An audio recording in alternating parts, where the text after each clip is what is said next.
Had such a magical experience. While I was writing Wishes Fulfilled, I had so many divine things come into my life. I had a man who lives down in Brazil, in Abidjan, named John of God, come into my life in a way that was so profoundly life-changing that it's almost hard for me to find the words to express it. At the same time, I had a woman come into my life, a woman from Bulgaria. This country has just she's here tonight. Her name is Mira Kelly. And she brought with her something off of the internet about a near-death experience, about a woman in Hong Kong whose name is Anita Murjani. She's an author, a Hay House author now, and she's written a book, a powerful book. And I read this story about Anita, and it seems that on the 2nd of February, in the year 2006, this woman was wheeled into a hospital in Hong Kong. She had been sick for 5 years. Her organs had all shut down. Her family was gathered at the emergency room. Her husband, who is here tonight, I'm honored to have met, a beautiful man named Danny. And the doctors had told her family and her husband that these were her last hours. She was down to 86 or 88 pounds. Anita emerged from her coma, some 30 hours in a coma. And she has a story to tell that is so compelling. And she's here from Hong Kong to share with you some of the lessons that she learned while she was in this comatose state and what she came back to teach us. She's one of the most beautiful human beings I've ever been privileged to know and honored to support and write a foreword for her book. And she's here with us today, and I'd love you to meet her. Anita Murjani, please, come on.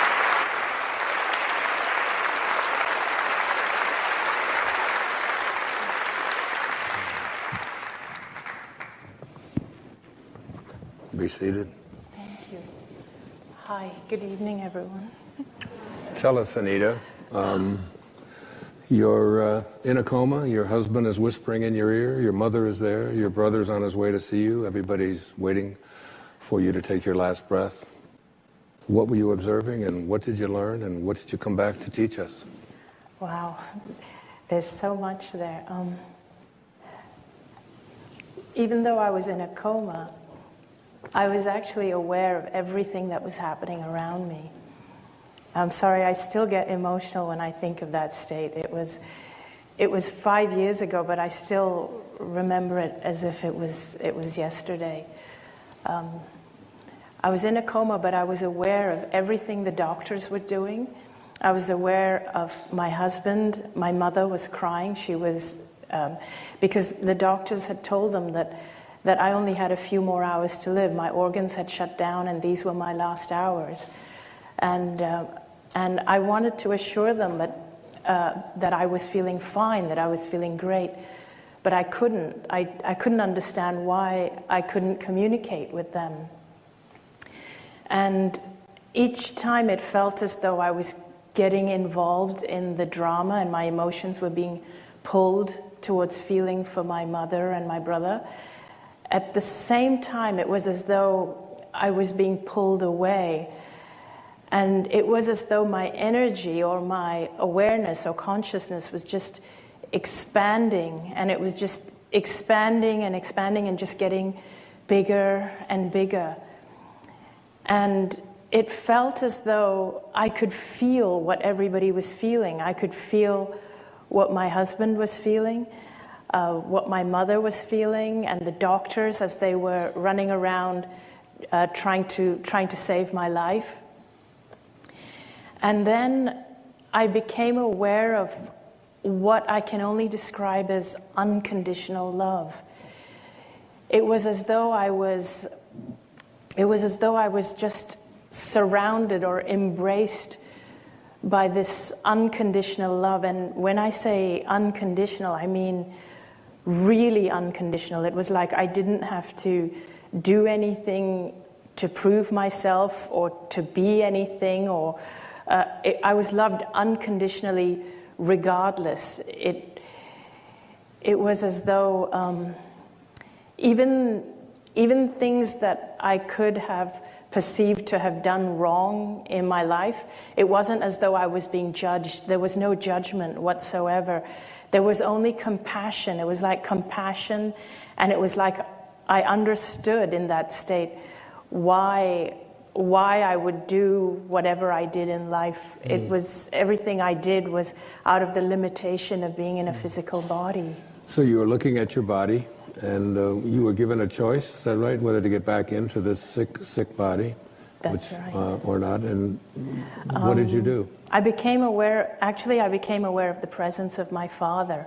He had passed away 10 years before me. Mm-hmm. And I also became aware of my best friend who had passed away 2 years before, and I had missed her desperately because she was like a sister to me.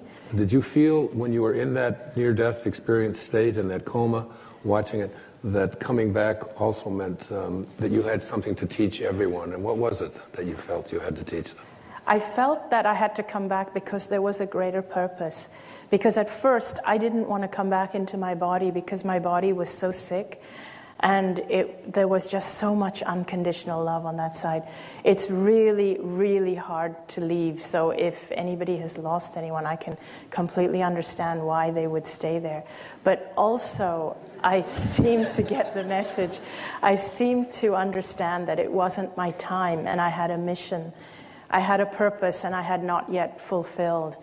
And I seemed to understand that even in order to fulfill my purpose, I wouldn't have to really go and figure it out, or I wouldn't have to pursue anything.